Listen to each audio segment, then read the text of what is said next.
Good afternoon. Welcome to the Great Neighborhoods Committee meeting for this month. I am Victoria Watlington, your chair of the Neighborhoods Committee and also District 3 representative. We've got a good bit to cover today, so we will start with introductions first online of committee members and then council members and then staff, and then we'll transition to the room. Do I have any council or committee members online? Greg Phipps at large, committee member. Good afternoon, everyone. Matt Newton, committee member. Renee Johnson, District 4 committee member. Thank you so much. And any staff online? We'll begin with Ms. Martin. Good evening. Good afternoon. Julia Martin, City Manager's Office. And any additional guests online? All righty, we'll begin introductions in the room, starting with committee members. Vice Chair Graham. Good afternoon, everyone. Malcolm Graham, District 2, Vice Chairman. Warren Wooten, Housing and Neighborhood Services. Rebecca Hefner, Housing and Neighborhood Services. Todd DeLong, Economic Development. Sean Heath, City Manager's Office and Housing and Neighborhood Services. Donata Jackson, Office of Constituent Services. Thank you so much. Like I said, we've got a packed agenda, but two main items, and we'll begin with our home ownership programs update, and then we will transition into the source of income recommendations from our ad hoc committee. Ms. Hefner? Thank you, Councilmember Watlington. We're ready to jump in on home ownership programs, and Deputy Director Hefner said that Warren Wooten is going to initiate the presentation here. So all yours, Warren. Thanks. Great. Thank you, Mr. Heath. Good to see everyone. Going to go over some information about homeownership programs, what's going on in the market, and we can go ahead and advance to the next slide. So we're going to talk about our current programs. We're going to discuss what we're currently doing. We're going to talk about what's going on in the market right now that leads us to believe that we need to make some changes to keep the program sustainable, and then talk about that new sustainable approach. So we'll go ahead and go to the next slide and the next slide. All right, so committee members, your flagship homeownership program for about 20 years now has been our House Charlotte Down Payment Assistance program. So we've spent over $51 million in support. Over 6,000 down payment assistance loans have been made over the last 20 years. And you can see the last 6 years of data on the program and that drop. We're going to talk about that drop at the end there. But right now, the program provides up to $17,000 of assistance. It's a very flexible program, which is currently very important and will become even more important. You can use it for traditional down payment. You can also use it for your closing costs and to buy down an interest rate. And the program is currently designed as a 15-year deferred forgivable loan, so that if the homeowner stays in the house in year 16, that loan basically converts to a grant. And next slide. And so this is just an example. There's often a lot of conversation about, well, how does this program work and what does this actually mean? And so we're looking at a household of 4 here, and this again is an example for illustrative purposes, income of $67,000, which would put them in your 80% AMI income bracket. And the way this funding works is that just using the current interest rates right now, this family could afford a mortgage of $239,000 using this. But if they were to, then, like I said, there's flexibility here.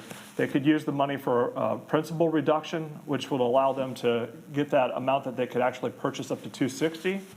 They could also use that same money for an interest rate buy down to buy down this loan from a 3.75 to a 2.5%, and that would actually allow them to finance up to $280,000. They can also use it on an FHA loan to pay that 3% down payment that they're required, and would get them to a loan payment of about $1,600 that they would be paying over the life of that loan. So this is just an illustration of showing the different ways that House Charlotte can be used to help a household be successful homeowners. Next slide for me. We also do homeownership education. So we've been doing that two different ways recently. One is we partner with several nonprofits here in Charlotte that provide housing counseling and education, also opportunities to work one-on-one with a housing counselor to help with things like credit issues and understanding loan documents. These are requirements of your House Charlotte Down Payment Assistance Program. About 2 years ago, we started something new. We were asked to do some more for employees. So we've been offering a Housing 101, which is a 90-minute homeownership primer to really help city and county employees understand what it means to get into homeownership and kind of connect them to the existing resources for them in the community. And it's been really successful. We've had, even during the pandemic, over 450 employees participate in this training.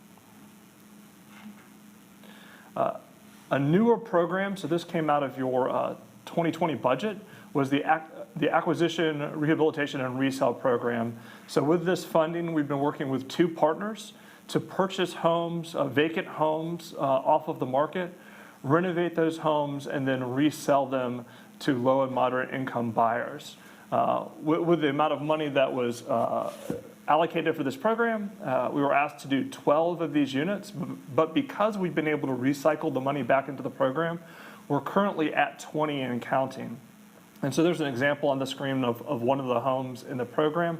And then the average subsidy, because we're able to renovate it and then resell it, so they take out a mortgage on it, and most of that money comes back into the program. Average subsidy to date on this program has been $30,000, so it's about the same as the rehab program. And then we've also been involved in new construction. So these are investments like you've made in the Vantage Point Townhome project, the Plato Price project with Habitat. So this is where we provide direct subsidies or financing to nonprofits and for-profit developers to bring homes to market at below 80% of AMI. And again, been very successful. There's a sort of a list of projects on the screen that you've recently funded with this approach. So that's just a brief overview of what you have done. Well, let me show you what's going on in the market, and I think everyone kind of understands this and is seeing what's going on. But here's the numbers. So sales price trends. You've been looking at about a 10% average annual increase, and that's gone up even more in 2021 and 2022. High median sales prices, and there's currently less than a 6 months supply on the market. So you've got lots of price escalation going on here and just a very, very restricted buying market. Next slide. So this is an index that we use to kind of peg what's going on in the community. It's called the Case-Shiller Index, and what it does is it gives you a nice long index of what's going on in the housing market. And so I just want to point out this graph, and you can see pretty evident the housing recession back in 2008 and 2009, and you can see that dip. Now I want to point you to the tail that's at the right end of the graph, and you can just see the dramatic escalation in prices in our market over the last several years, which is really pushing prices up very high. Next slide. And then the other thing that I think everyone kind of intrinsically knows, has been reading about in the news, is the phenomenon of iBuyers. So we've had investors from small investors to hedge fund-backed investors that are coming in and buying lots of inventory off of the market, to the extent that it's making it very difficult for your first-time home buyers, we call owner-occupants, to compete in the market. Washington Post just did some reporting that they said that in Charlotte, over 30% of the units coming on the market are being purchased by some kind of iBuyer. So all of this is just to say that the housing market has changed dramatically in the last several years, and that we're going to recommend and share with you some approaches that kind of expand your current programs in ways that create sustainability and can continue to help to invest into the homeownership market and help new home buyers access that market at an affordable price. So recently, we haven't been doing nothing. We've actually been doing a lot. Here are some of the more recent things that we've done. First of all, we've increased for the down payment assistance programs the maximum sales price. It's a $300,000 for existing construction and $315,000 for new. This isn't to say that these are affordable prices. What this basically says is these are now the median homes in the community, and we want to give your buyers access to these properties. We put the maximum sales prices on your programs to protect programs such as your down payment assistance program for homeowners going in and buying more luxury properties. So we set kind of, these are the median prices. We've raised this so that they can have access, and then to make these affordable, they'll use programs like House Charlotte and other down payment assistance programs that are on the market to bring the price down to an affordable level for them. Next, the Community Heroes. So this is a program that was a partnership between the city and the Federal Home Loan Bank. This is to help frontline workers, your police, your fire, your EMT buy homes, all the way up to $30,000 of down payment assistance. And it's been very successful. We've made 56 loans to date, and it's over $1.6 million of an investment, allowing these essential workers to buy in the community that they're serving in. And then last item on this slide is the down payment assistance with Habitat. So you approved a $1.4 million contract investment to allow Habitat to use this money to really right-size the amount of money that they need for customers using other types of their programs, their new construction, their renovation program, to make down payment assistance. And that's going to provide 22 opportunities for households below 80. Many of those are going to be quite a bit below 80 to be new homeowners in our corridors of opportunity. So as I get into these recommendations, some changes that we can make to expand the reach and impact of down payment assistance, we recognize that there's two things that are very important. One, economic mobility to allow households to move up economically in our community, and sustaining affordability. So to get those affordable units in our community and to get them there over time. So that is a long-term affordable asset in one of our neighborhoods. And these are both outcomes of homeownership program. You can do both of them even in some of the same programmings, but we thought it was important that we just show that these two things push against each other. The more you design a program towards economic mobility, the less sustained affordability that you're going to have, and the more that you design towards sustained affordability, the less economic mobility you're going to have. And so you're going to see this play out as we talk through some of the options and recommendations that we're making for these programs, but we just wanted to kind of show you this as kind of a model that there is some push and pull between these two objectives inside of our programming. So what we're going to talk about today is basically updating your programs for today's market. So there's obviously going to need some increase in funding and per unit maximums to help owners compete in this market. And to do that, to make that sustainable, we're going to recommend extending affordability periods. So where they used to might get forgiveness in 15 years, it may take longer to get forgiveness, which will create income back into the program that you can then recycle back into the community.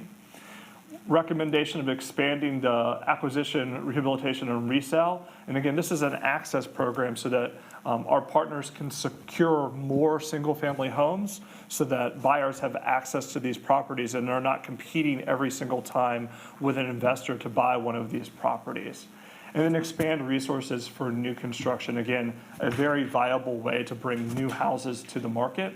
And then what we're going to spend a good bit of time is talking about expanding some financing tools. So some things that we can do and attach to your financing that creates these opportunities as we move forward.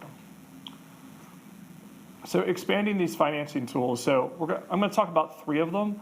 One is restrictive covenants on homeownership projects, the right of first refusal, and shared equity. So these are the financing tools. These are the legal tools that we're going to attach to financing to, again, give you some flexibility and some sustainability in this place.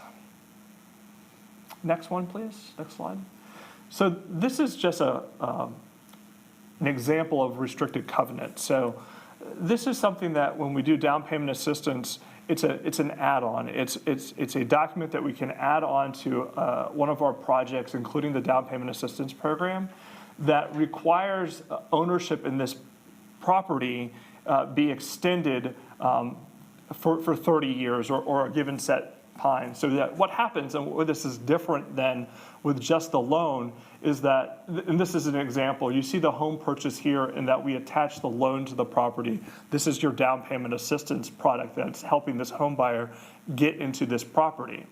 And they choose to sell this home. This gives them economic mobility so that they can move on. And the loan money is then repaid to the city. But what you see here and what we're trying to point out is that restricted covenant actually stays on for a longer period of time, which requires that the new homeowner also be an owner occupant and allows this home to not be purchased by an investor owner. So it gives some homeownership sustainability in this approach with this program. First right of refusal. So again, these are add-ons, additive things that we can do to your programming. And again, it's a mix and match. You can use one of these approaches or several of these approaches in the same program to achieve a given result of sustainability and economic mobility. So right of first refusal is a clause that we can add on to work that we do. And again, all of these can be added on to your various approaches to the ARR program, to the new home ownership program, to new construction programs.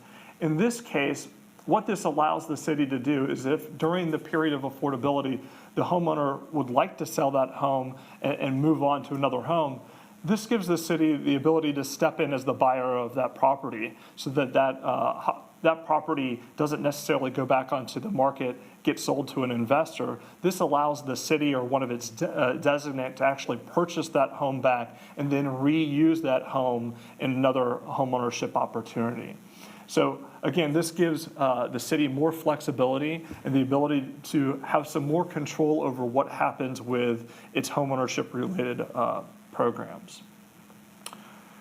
Shared equity, again, it's not give or take, it's not one or the other. These are all different types of things that you can do to create sustainability in your program. So this is an equity model that the city, when we make an investment, will not only have access to recoup that investment as a loan, but can put their money in as a piece of the equity to participate in the equity appreciation on the property. If you'll go to the next slide, there's a bit of an example here. So this is an example, a home purchase price of $350,000, which is about a median house in our community right now. This would allow the city to make an investment of $75,000 so that the owner has a mortgage of $275,000, which is getting down into that affordability range. Then in the future, the homeowner can sell that home, but the city is going to, instead of just getting its loan back, can get a return in appreciation back, which would allow that the city to then reinvest that into another home ownership option. So I've talked about three different approaches here. Again, they're kind of mix and match. You can do one or all three. And what it does is it gives the city option about how to maintain sustainability and affordability in these properties that you are investing in over time. So next steps, this information is for information only. This is to get some feedback from you on these approaches and strategies. We will then take these approaches and strategies and collaborate with our community partners and apply the strategies to new and existing program designs. And then as we go, if we identify new needs for funding, those will be brought back to you to help forward these strategies. Go to the Thank next. you, Warren. I Sure. will open it up to, I'm sorry, was that the conclusion of this That presentation? was the end. Thank you very much. I'll open it up to committee members for questions. I have a couple, Madam Chairman. Sure. Thank you for the presentation. Just a couple of quick housekeeping questions. One, the House Charlotte program, those funds are still being distributed through Dream Key Partners or? That's correct. Okay. And then secondly, you mentioned a lot of numbers in terms of the home ownership programs, number of units, et cetera. What does success look like, right? Because I know we're doing a lot, but the numbers seem low. So what does success look like? Yeah, thank you, Mr. Graham. So one of the concerns, and we've had a very successful program over years where we were doing some years over 300 loans. Right now, we're at 69 since I pulled the number, which if we keep that pace, that was about a mid-year number, we'd be doing about half. So some of this is really getting back to where we're doing that 300 loan a year number. But again, we're dealing with a huge market-related problem. What I would also say is just making sure that we keep homeownership options for people who want to consider homeownership on the table. And so all of the approaches that you saw here, again, getting those numbers back up where we're doing something like 300 loans a year, I think would be one measure of success, but also just making sure that the market maintains options for people at all income levels to consider homeownership, I think would be success as well. What about acquisition and rehabilitation, 20 units purchased? So the first question is, how do we identify the units that we're going to buy? And then secondly, is 20 units success? So we were asked to do 12, and we're doing 20 units and counting. So I would say that's absolutely success, that we're able to recycle the money into the program to buy more units. We identified those units in two different ways. So one of those partners is Habitat for Humanity. They've already been doing the first right of refusal clause on their houses for years. So they're actually able to use some of our funds to buy back homes that they had made previous investments in and make those available to new buyers. And then we have a for-profit partner that is using realtors to identify units that aren't going onto the market. And because they're basically in that investor purchase market. So they're one of the companies that are doing this. We've been getting them to do it for the city, so they're able to go out and make these offers on vacant properties and purchase them and then resell them to a low-income home buyer. So we've been doing several different approaches to acquire those. So success is, again, developing up a program where we can continue to do that and reinvest and purchase those homes over time. And may I add one thing to the success here, is that from the program standpoint, there may be a number that we can reach with a given amount of funding. But success is also depends on the work that we're doing in any given neighborhood or in any given corridor, for example. So home ownership in and of itself is success for a household, but one of the ways that we think about success is also based on something like staying in place, for example, that we talked about in the last meeting. Is there a number of households who are currently renting in a staying in place neighborhood who may be good candidates for home ownership? We would set different targets that are based within other programs so that we're really leveraging home ownership as one way to support households in addition to just increasing the program numbers. The $1.5 million, General, where did it come from? And is that limiting what you can do? For the ARR program? Yes. Yeah, so yes, the 1.5 million was a one-time investment. And because this is a fund that draws itself down over time, yes, that limits what we can do. The idea with the various programs is to increase the sustainability through these different program design elements so that you can get more out of any given council investment. But based on this particular investment, which was a one-time, I think it was in 2020, we are limited in the number of units we can purchase and rehab with that particular funding. Two more questions, Madam Chairman, I'm sorry. What I keep hearing all the time is from residents throughout the city is, I'm not aware of these programs. And so the question is, can we have like a marketing campaign where we really for 4 or 5 months through billboards and our cable television and council members that live and work in districts advocate for these home ownership programs? Because right now, they exist. I think they're properly funded. And I think part of the numbers being, I think it's low, right? But I understand where the goals were, that people just don't know about them. That's absolutely a great point. Right now, we're seeing some low utilization that's partly based on the market itself. So if you were to utilize our programs right now, before we do any of the program design, you have fewer options. So our thought is, based on committee's feedback, we move forward with some of the program changes. And at that point, when there's more available and more flexibility within the program, then we move forward with a big splash marketing campaign, use our partners to get the word out. Madam Chairman, I think that would really be, once we get to that point, where we really kind of tell people the tools that we currently have, so people can use them.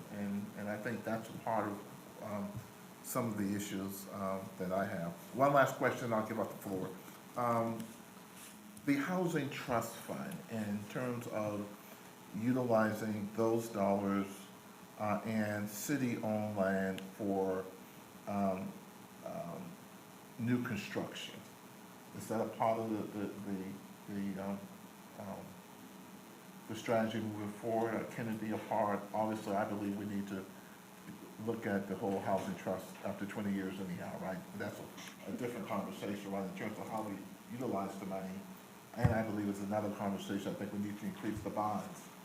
$50 million just is not enough to do anything anymore, right? So as we look forward, I mean, is there any opportunities to do something uniquely different with the Housing Trust Funds? And again, looking forward, and if we were to have, hypothetically, in 2024, a $100 million bond campaign, how would that impact your utilization or your thinking about home ownership? So I'll start with that one. I think at least the first part is certainly relevant, how we utilize the Housing Trust Fund and city-owned land. So when Sean came forward a couple of months ago now with the city-owned land recommendations, there were recommendations in there for home ownership opportunities, as well as the previous recommendations last fall. So we have seen some of that coming forward. And we have also funded some home ownership in small numbers out of the Housing Trust Fund. And there are some current recommendations related to home ownership in this current round. So, but all of that has been done small scale, kind of testing it out. So to your point, what we're planning to do with the Housing Trust Fund, again, right now we're celebrating 20 years, but we know that there are a lot of changes that have happened in our community and currently in the market. So we'll be doing a review of the Housing Trust Fund starting this spring with documentation and underwriting guidelines and all of the nitty-gritty process pieces, but then over the summer doing more of a SWOT kind of analysis of where do we go from here? What's the next couple of years of Housing Trust Fund look like? And we believe from what we're hearing from our partners and the community that there will continue to be increased emphasis on home ownership. So That is where we're headed and is what we expect to hear. We're going to go through those steps of the process to make sure that we're in alignment with our partners and the market and the community. Okay. Thank you, Madam Chairman. Thank you, sir. Next up, Ms. Johnson, followed by Mr. Phipps.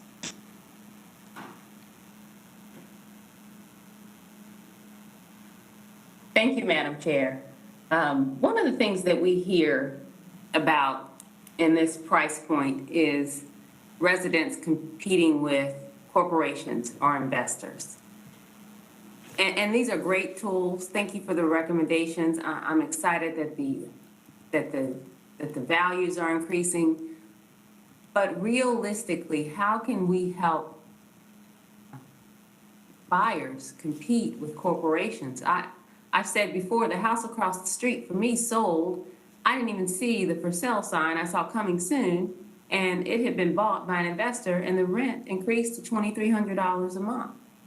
So how can what can we do as a city to limit corporate investors buying in our city? I know it's an open market. Is it possible that we can help homeowners associations strengthen their restrictive covenants? Could we provide some funds that to help them modify their deed restrictions that only X number can be rental properties or something like that? How can we help the real buyer who has the financing, who has the down payment, compete with the corporations, when the corporations can offer $30,000 over asking price and offer $30,000 or $50,000 in earnest money?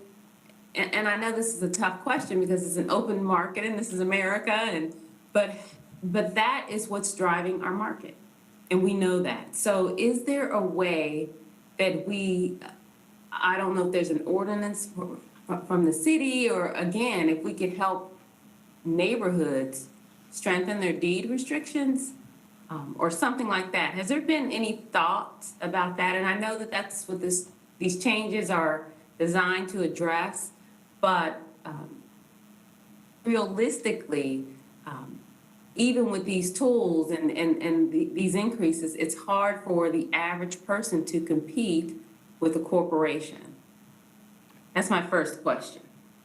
Ms. Johnson, you're absolutely correct. And I think that with the recommendations we're making today, we're making at least a first step towards making those changes. So some of those tools that we're putting in place are specifically intentionally designed to prevent exactly what you are speaking to. So again, the ARR program is about access, about using our partners to get to those homes first so that they can be sold again and then restricted to homeownership moving forward, so that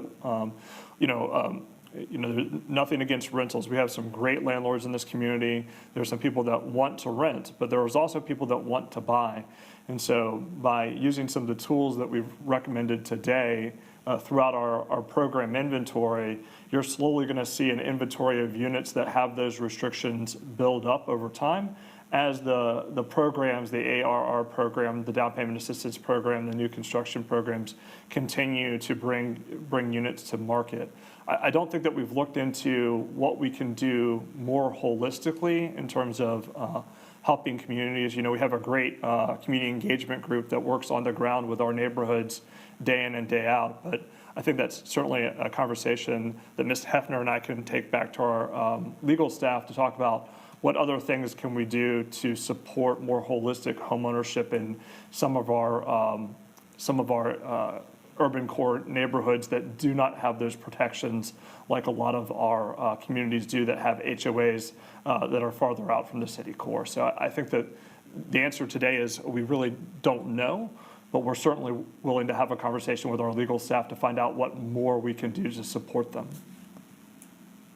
Thank you. And also, is there an incentive for landlords to allow their tenants first right of refusal or something. If there's something we can do from the city, I don't know, incentives or ordinances or something, because, I mean, something has to change.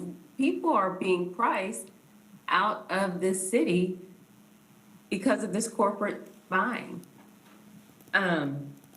Secondly, I saw a slide, there's some programs for essential workers, and that was first responders and other essential workers. I saw teachers.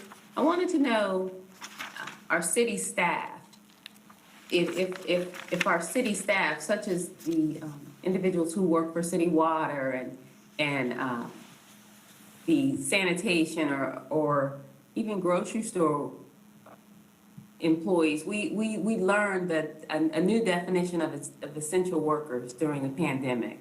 So I wanted to know how essential workers was defined and who's eligible for that program. Yes, ma'am. Solid waste workers are on that list. I ran out of room on this slide, so I couldn't list all of the categories, but I'll be happy to get you a list of everyone who qualifies under the essential worker category. And there's also work that we're doing around what more can we do for staff. So that's already been brought to us, and so we're looking at that as well. Right. There were 4 employees from Charlotte Water at my house not very long ago, and none of them lived in Charlotte because of the housing prices. So I hope that all of our city employees, or we really just take a look, not just city employees, but maybe expanding some of the programming and assistance. And then lastly, how will the equity participation be enforced? And what department is this going to be housed in? Who's going to be overseeing this program and managing the down payment assistance and the homes when they resell? Where is this program housed? Yes, ma'am. So these programs are all supported by Housing and Neighborhood Services, specifically the Housing Services Division. So we have a great group of people. We have 4 staff people that their job is asset management. So all they do is manage when you make an investment in either a multifamily project of $1 million or even down to a House Charlotte loan. This staff keep up with those investments and do all of the background work to ensure that those investments are being maintained and utilized correctly. So the way that shared equity works would be when that homeowner goes to sell that property, their closing attorney would then contact our asset management staff to work through the payoff, just like they do. This happens on a daily basis with investments that you are already making in down payment assistance. The lawyers, as these properties are getting sold, they'll contact our staff to get a payoff to be paid at closing. And the shared equity program would work exactly that same way. Okay, and I thank you. And I said that was my last question. This is another question, probably off subject. And Madam Chair, if we can table this conversation, but it's related, but it's regarding rental. One of the things that's happening also when these homes are sold to corporate investors, when the leases are renewed, the rents are jumping up like astronomically. Like I spoke to someone yesterday, their rent increased $500 per month. So I don't know what we as a city can do or what we need for oversight. I don't know. Rental caps is something we can discuss, but this is a challenge for our residents when these corporations are buying these houses. And like you said, there are people that want to rent, but there's just no oversight or no no protection for renters right now. I got an email that when one of the extended stay hotels was bought by an investor, that people are being displaced. So I just hope that we can do something to answer this problem with corporate investors for our residents, because again, people are literally being priced out of their homes and out of the city. But I appreciate the recommendations because they are good, but we just need so much more. Thank you. Thank you, Ms. Johnson. Mr. Phipps? I think someone mentioned earlier about underwriting standards. I was wondering, are there any metrics available that would describe our loan performance metrics in terms of, what has been the performance on these types of loans and in the way of losses or foreclosures or anything? Do you have anything in regards to that? Mr. Phipps, thank you for the question. I don't have that in front of me. We can get you information on the performance of the portfolio over time.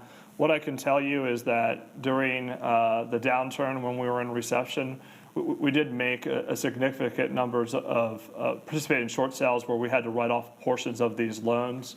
More recently, I honestly can't remember the last time a short sale or a write-off request came across my desk because the performance has been so well.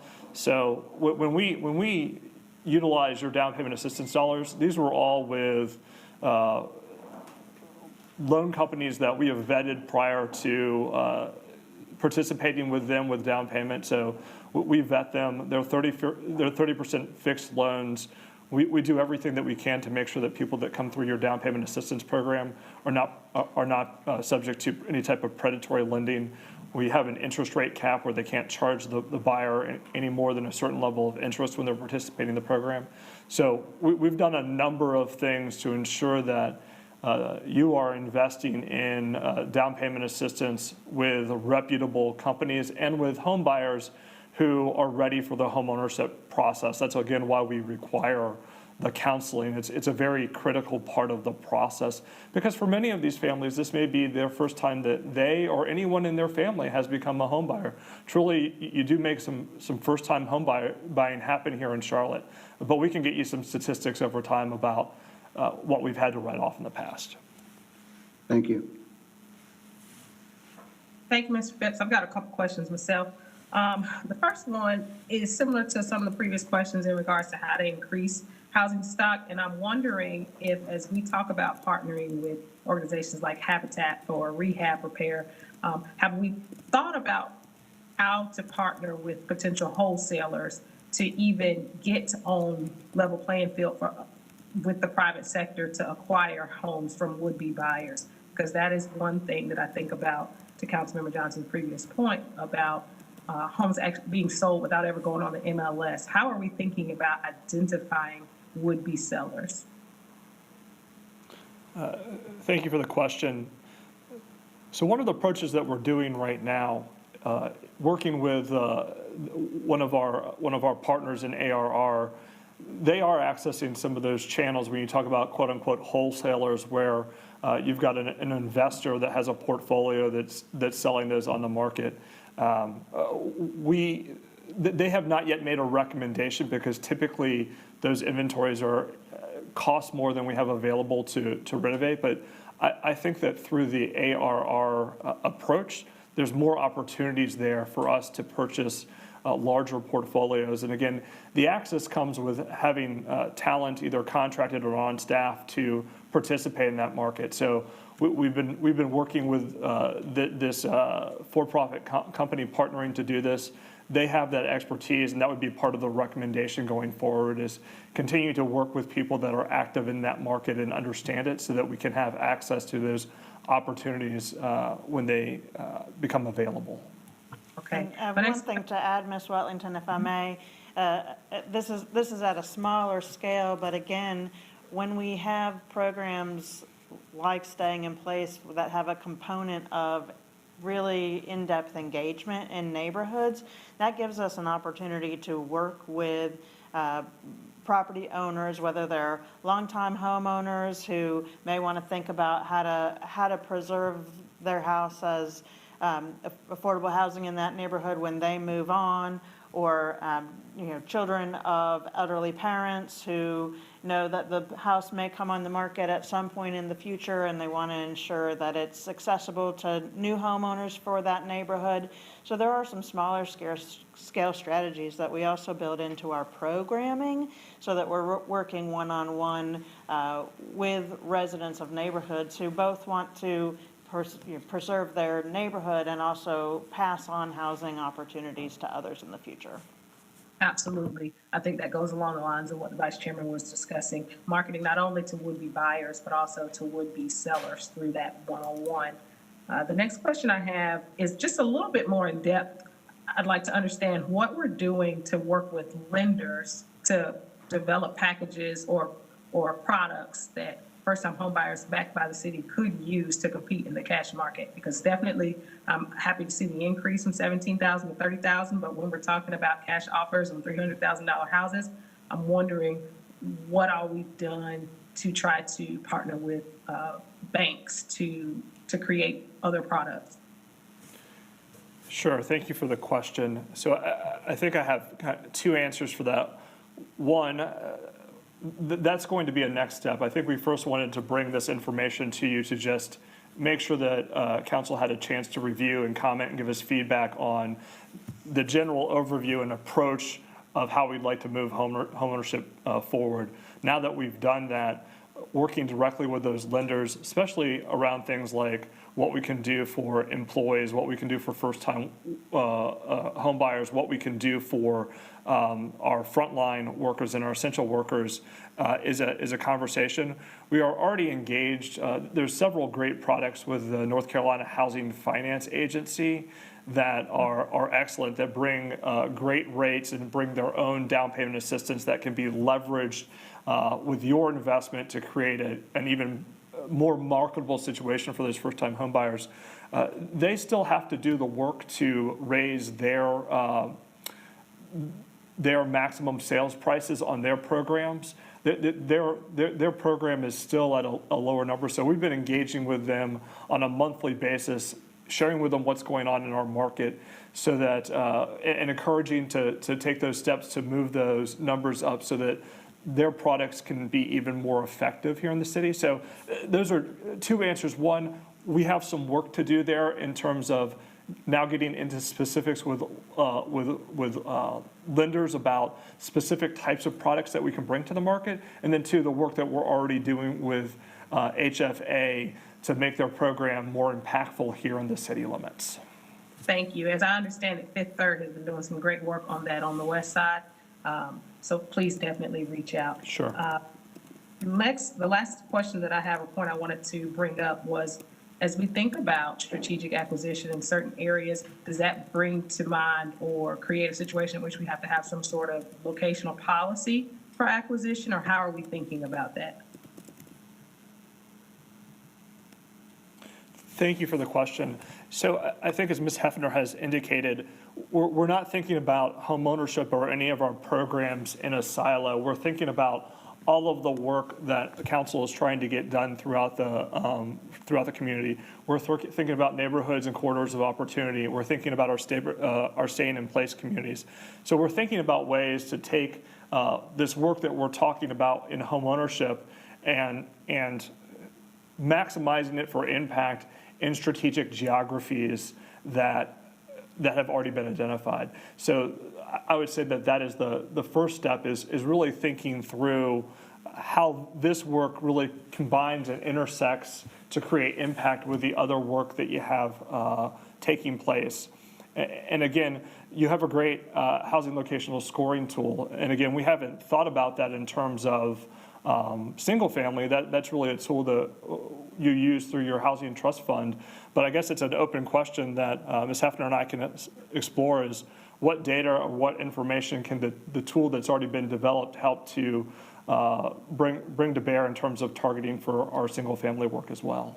Yes, the reason I bring it up is because as we think about displacement, we think about strategic investment in transportation and how that impacts surrounding neighborhoods and the property values. We know that we got to get in front of the path of progress, if you will. And so I would encourage us to not only look at corridors, but also look at places in our community where we're not seeing quite so much increase in property values in areas where we don't have planned public investment, because we understand that at some point down the road, these areas will shift, and places that had not seen a lot of investment initially then see investment, and we want to make sure that we're not behind the 8 ball on that. We are 50 minutes into the meeting, and I know we are going to talk source of income discrimination. I believe that everyone has had an opportunity to speak once. Councilmember Johnson, do you have an additional comment before we move on? Or was your hand just still up? No, I'll wait. I want to hear about the source of income discrimination recommendation, so I can hold my question. Thanks. Thank you, ma'am. We will move on to source of income. Great, thank you, Councilmember Watlington. We can go ahead and pull up the source of income presentation, and while we're doing that, I'll just get started with presentation objectives. Here are fairly straightforward. We'll do a really quick look in the rearview mirror in terms of where we left off with full council on this particular topic in February of 2021. Then a real quick check-in on the recommendations that were provided by the Source of Income Ad Hoc Advisory Committee at the Great Neighborhoods February meeting. And then we'll move very quickly into a conversation on recommendation number 1, which relates to the source of income protections associated with city-supported housing. And then ultimately, today, we'll be looking for some direction from the committee in terms of your comfort with us carrying this conversation forward into a full council setting at some point in the near future. So with that, we can jump to slide 3. This is the one background slide as it relates to where we left off with full council. You may recall, I didn't recall, I had to look back at the video, a conversation that former Housing Director Pam Weidman led with council on February 22nd of last year, where there were 4 recommendations that were provided to council for discussion and consideration. And I'll quickly go down through the 4. The 2 that are shown here in green font were discussed and voted on and approved by council that evening. The 2 that are shown in black font were not, but I wanted to leave them on there just for your awareness. So first, there was a movement by council for staff to work on a policy requiring mandatory acceptance of housing choice vouchers and other forms of rental subsidy in all city-supported housing. So coming out of February of last year, staff spent a number of months working on that particular issue. And you may recall in August of last year, there was a discussion at Great Neighborhoods around staff's proposed recommendations related to source of income protection for city-owned housing. It was a good discussion, but ultimately that work was paused for all the right reasons to allow the Ad Hoc Advisory Committee to catch up, so to speak, given that that was a particular area of focus for that group. On recommendation 2 here quickly, just a reference to monitoring changes around the Housing Choice Voucher Program at the federal level. Even though that wasn't voted on per se last year, we still keep our eye on what's happening at the federal level. It's my understanding, based on a fairly recent conversation with Dana Fenton, that there really isn't anything of great substance that looks like it's on the cusp of happening, but we'll continue to keep our eye on it. Recommendation 3 was, of course, the formation of the advisory group itself, which was up and running in the April timeframe last year, met through December, and then shared their 3 recommendations with the Great Neighborhoods Committee on February 28th. And then the last one here, the consideration of possible amendment to the Fair Housing Ordinance if the ad hoc committee recommendations are not successful. This is the one item, when I look back at all the conversations that have been had at committee and full council, probably reaching back to calendar year 2020, a lot of discussion on this particular item, a lot of even debate on this particular item. My sense for where full council left off in February of last year, based, of course, on the city attorney's consistent guidance related to the Fair Housing Ordinance, is the city derives its authority for the Fair Housing Ordinance from our charter. And any change to the charter would require action by the General Assembly. So when you look at our charter, there are currently 7 specific protected classes. Source of income is not currently listed as one of the 7. So my sense for where we left off last February was, let's move forward with the ad hoc advisory committee work. Let's identify program enhancements and possible policy changes related to city-supported housing. as our first and best step associated with this particular issue. Slide 4, thank you. This is just a reminder of the scope of work for the ad hoc advisory group. There's no new information on here, but the emphasis was on program enhancements and process improvements that would increase the acceptance of all forms of rental subsidies, because we know that there are many members of the community with vouchers that face challenges with obtaining housing in a timely fashion. We know, unfortunately, some of those individuals have their vouchers expire before they're able to obtain housing. And even the ones that have successful searches, I think that Mark Etheridge and Kim shared with us last month that it can be in excess of 70 days even for a successful housing search. So this was the scope of work for the advisory committee. Transitioning to slide 5. This is an awful dense slide, but I will share with you there's no new information here, so I won't cover this in great detail. This is really a summary of the 3 recommendations provided by the advisory committee last February. Recommendation 1 is where we'll spend the rest of our time in the subsequent slides related to source of income protection for city-supported housing. Recommendation 2 really focuses on an opportunity or ongoing opportunities for the city, the county, and private and philanthropic sectors to continue to expand funding and increase capacity for existing partners in the community that are doing work to help with landlord participation in rental subsidies. So here, generally, the emphasis has been on increasing housing navigator capacity. It just so happens, coincidentally, since I'll be doing a presentation to full council tonight associated with the home ARP allocation from last year, which we did an RFP associated with $9.6 million in home ARP funding. I'll be bringing forward a handful of recommendations this evening, one of which is directly relevant to this particular recommendation on housing navigator capacity. That doesn't mean that we will have solved for this, but tonight will be a demonstration of our intent to continue moving in the right direction in that area. And as an FYI, I would mention that Mecklenburg County a couple of weeks ago shared their initial plans associated with their ARPA funding, and they had about 7 or 8 housing-related projects as part of an overall $59 million plan that they announced a couple of weeks ago. And one of their recommendations relates specifically to support for Social Serve that's doing a lot of important work in the housing navigator space. Recommendation 3 is not something we will discuss today. It relates to the potential for property tax reimbursements for new market rate rental housing under certain circumstances where they're devoting a certain percentage to 30% AMI and below households with a voucher or other form of rental subsidy. As the co-chairs of the ad hoc group shared with you late last month, as we've looked at this recommendation, which is a creative idea, and the reason we've left it on here is because we're still hopeful we'll find ways to maybe accomplish this outcome. There's some statutory constraints for us at the City of Charlotte that would make it challenging, if not impossible, for us to implement it as it's currently stated. So we'll continue to chew on that one and report back when the time is right. Okay, moving here at warp speed. So now we're going to get specifically into recommendation number 1, and we can jump into slide 7. Some of this will look fairly familiar to you from the August of 2021 committee conversation. What would a proposed source of income policy look like for the City of Charlotte? And in bold here is the proposed wording.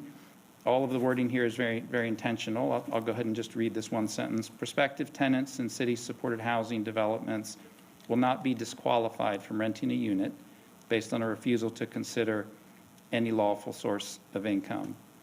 And there are a number of important sub-bullets underneath of it because it's important, and Livian has emphasized this throughout the process, that there's nothing about the source of income protection that's intended to prevent a landlord from having eligibility criteria. Just as Livian has its own eligibility criteria in terms of ability to pay rent, an evaluation of credit history, an evaluation of criminal records, the ability to pay a security deposit. All of those things would fall into what would be considered a commercially reasonable approach to evaluating the suitability for an individual. So the source of income protection is not intended to make that process go away. And in fact, that's why the source of income protection language here doesn't make reference to mandatory acceptance of of the vouchers, because that wording can be a little bit ambiguous. So this wording is not identical, but very, very consistent with what we discussed with you in August of 2021. If council were to adopt this, the idea is that on a go-forward basis, we would work this into all applicable agreements associated with city-supported housing, and that the requirement would be in place during the affordability period. On the next slide, one of the things that we thought would be helpful is, and I hope this isn't an oversimplification, but just to provide you for some perspective on if council were to adopt this policy, what would be different? Pardon me. So this really gives you a sense for current state today, as we've shared before. Our Housing Trust Fund, any developments under the Housing Trust Fund that receive GAP funding already have a source of income protection built into those contractual arrangements. So here what's contemplated is that we would extend that sort of protection to all types of city-supported housing, which is what's shown here in the future state if this policy is implemented. And just for simplicity here, what we're highlighting, obviously these are funding sources. So there are various ways that we could fund for rent housing in the city of Charlotte. The Housing Trust Fund is most certainly the funding source that we rely on the most. So in any given year, we would probably have 80 to 90% or more of the city-supported housing that we are involved in go through the Housing Trust Fund.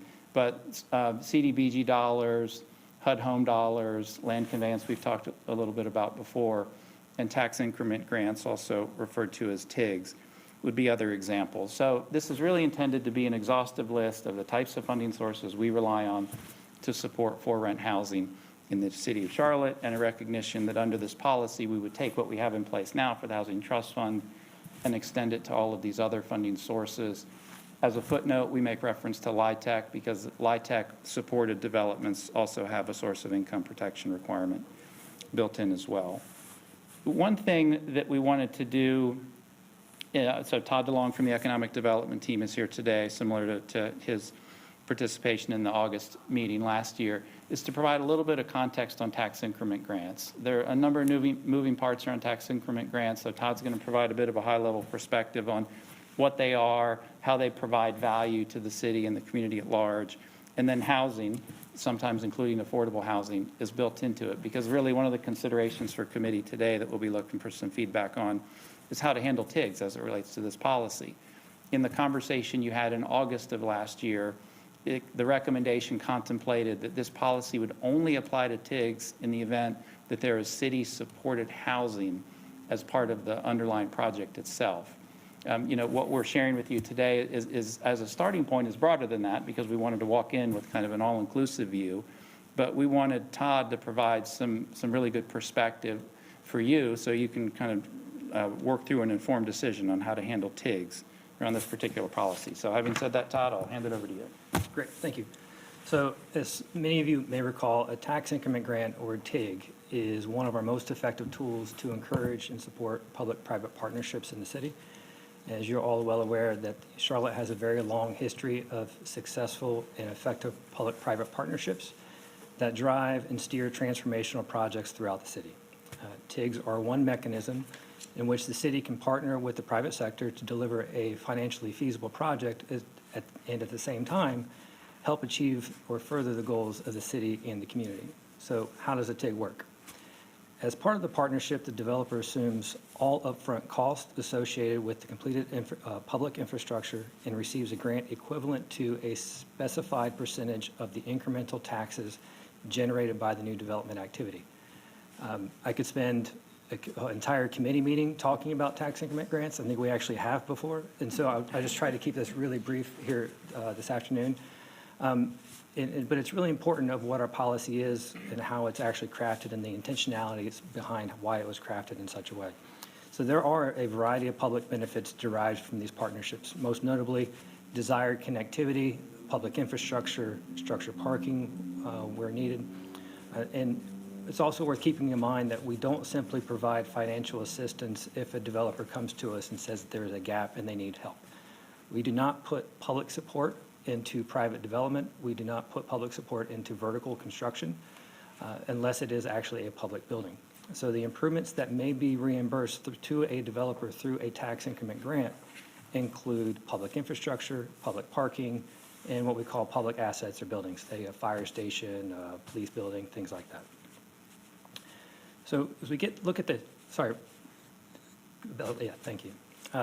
Think about the history of TIGs over the last, I guess since 2004, 2005, we've approved, I think, around 18 tax increment grants. And so that's one of the things I think is often misunderstood about tax increment grants and how often we use them. Sometimes I hear that there's a prevailing thought that we actually use these a great deal of time and that we use them many times a year. So on average, we average about 1 tax increment grant per year. And our most recent activity has probably been our most active time frame, where in 2020, we actually got 2 tax increment grants approved by City Council in 2020. So the way we look at tax increment grants, the city frequently negotiates with a private partner, a private development partner on a case-by-case basis. And one of those things that when we negotiate is not just the public benefits or the public purpose that must be required to enter into such a partnership. We also look at what are those other public goals and other ways that we can actually help achieve some of the things that we're looking for from City Council and from the community. And one of those is affordable workforce housing. 8 of 9 TIGs that have been approved since 2005 that have included residential development also include affordable housing term.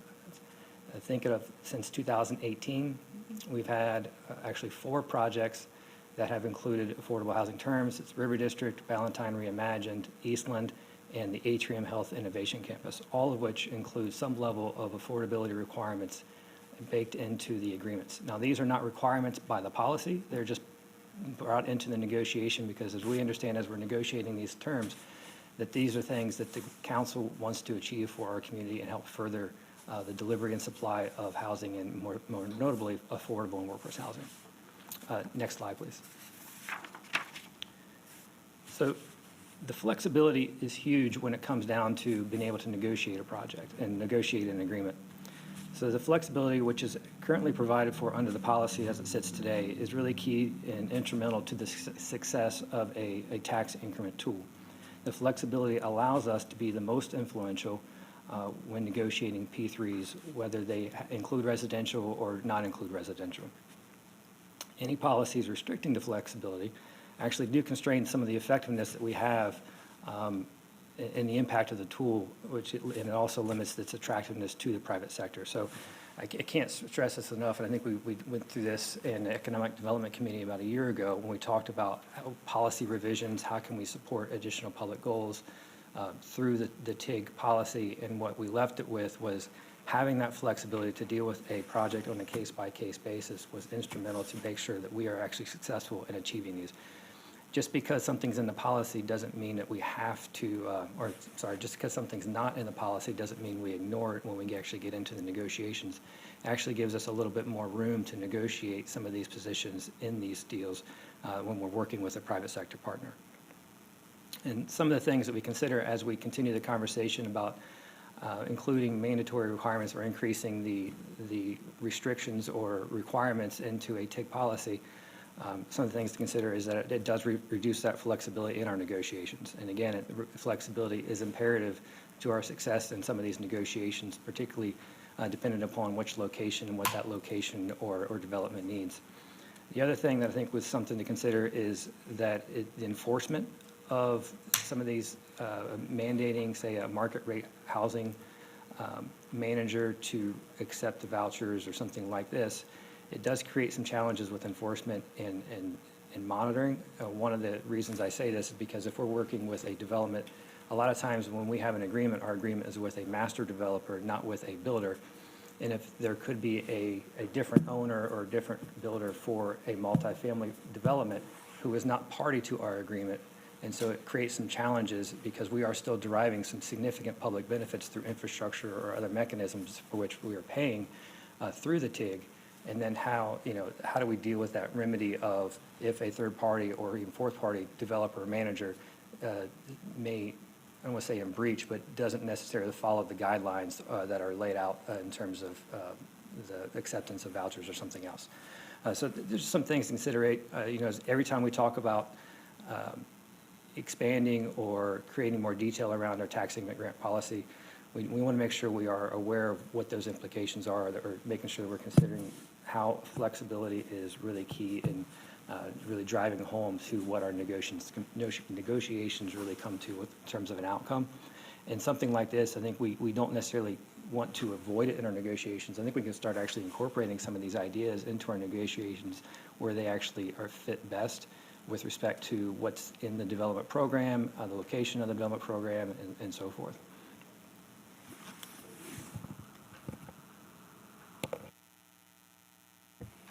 Thank you, Todd. Anything else on that at this point? No, not right now. Okay, all right, great, thanks. So just another slide or two, and then we'll open it up here. In terms of implementation, if committee and council were ultimately to move forward with this, first to state the obvious, once in place, developers would be considered in violation if the sole reason for denying an applicant is because of the applicant's lawful source of income associated here with rental subsidies.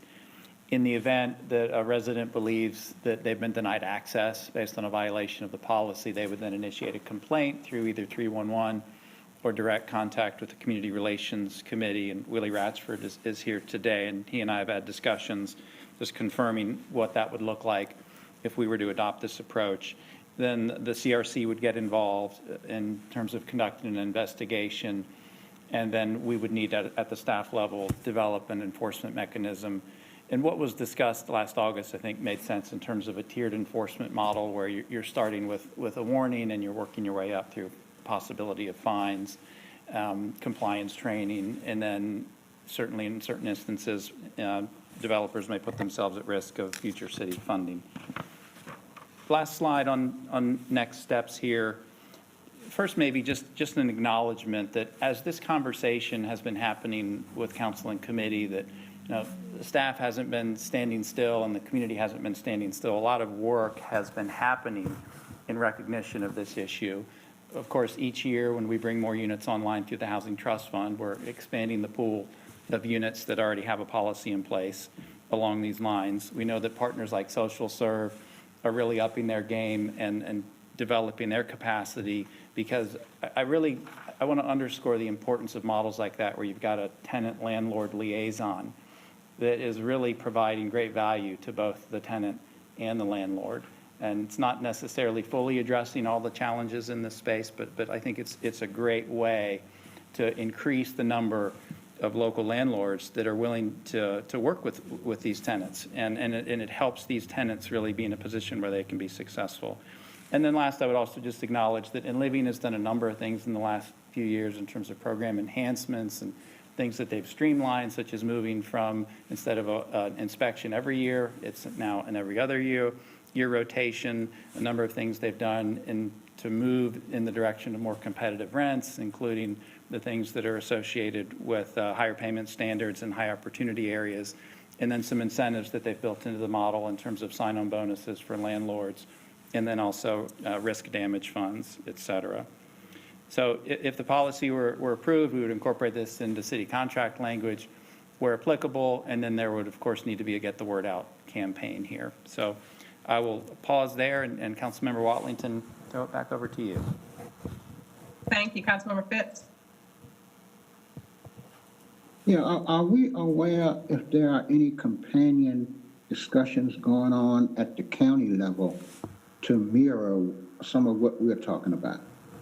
Inasmuch as they are devoting funds for housing also in some cases. Yes, thank you for the question, Mr. Phipps. The short answer is yes, and Mark Etheridge from Ascent and Kim Graham from the Greater Charlotte Apartment Association had conversations with the county associated with the same 3 recommendations that I shared with you earlier in this presentation. I've had some discussions with my peers at the county. I know that Deputy Director Hefner is in frequent conversation with the county. The county is kind of monitoring where we're headed on this, and we're continuing to look for opportunities to partner, since, to your point, it is relevant for both of us. Thank you. Thank you, Councilmember Johnson. Thank you, Madam Chair. Before we get into the discussion to move this recommendation forward to full council, I wanted to go back to the recommendations, the slide, please. Yes, the one with all three recommendations, Councilmember? Yes, and you tabled the third one because of legislative restrictions. I just wanted to know if you could bring forward maybe in the future, is it possible that we as the city incentivize developers maybe by lowering the cost of permits? I've heard that the permitting for the water process is very expensive, so if it's a possibility to lower those costs for developers who are willing to build projects with the 30% AMI or affordable housing component, that would be, I think that's something we could take a look at in the future. It's not this slide, it's another slide. Yeah, I think it was slide 5 on recommendation number 3, and we appreciate the point. I think now the question for us will be, if we can't do this, what are other things that we could do to possibly incent market rate developments to devote a certain percentage of their units to individuals with vouchers? So that, I believe, is on the list as a homework assignment. Okay, so yeah, if we could lower the permitting fees, specifically the water permitting, I've heard that's very expensive, or something that we as a city can do to address this crisis. I think that's a great homework assignment. Thanks. And as far as the other recommendation, I totally support it, Madam Chair. As I stated back in February of last year, public dollars are for public goods, and I believe that any developer who takes a penny from the city for development of residential properties needs to not discriminate against individuals who are using alternative sources of income or vouchers. And I've told you all before, I was a Section 8 landlord for 15 years. So, I believe that it's absolutely doable. No one's requiring anyone to lower their rents or anything like that. I mean, the tenants have to meet other eligibility requirements, but, we're simply advocating that the developers accept these housing choice vouchers. It's money. So I absolutely support the recommendations. Thank you. Thank you, Councilmember Johnson. Councilmember Graham, Councilmember Newton, do either of you have any comment or question? No, I support the recommendations as well. All righty. I'll entertain a motion. I move, Madam Chair, to adopt the recommendations and forward them to council. Second. All righty, it's been moved and properly second to adopt, if you will, in so much as a committee can adopt and move forward to the full council, these recommendations. I'll do a roll call vote. Councilmember Graham? Yes, ma'am. Councilmember Newton? Yes. Councilmember Phipps? Yes. Councilmember Johnson? Absolutely. It is unanimous. Thank you all so much. There are no additional comments or questions. We will see you all next month. Thank you. Thanks,